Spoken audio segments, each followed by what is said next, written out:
How to delete files using VBA with 3 different methods. 1. With VBA only. Create a procedure and call the method VBA queue.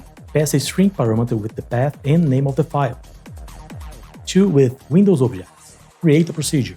Declare a variable of the type file system object. Instantiate the variable with the keyword set and new. Use the variable to call the delete file method. Pass one string parameter with the path and name of the file.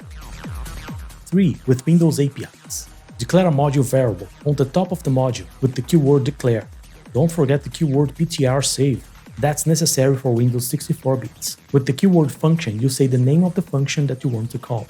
In this case, is the delete file function that is inside the kernel 32 DLL library. Give a different local name to the function if you want to, with the alias keyword. This function will ask for one parameter with the name and path of the file. Create a new procedure in your module where you are going to call your API function.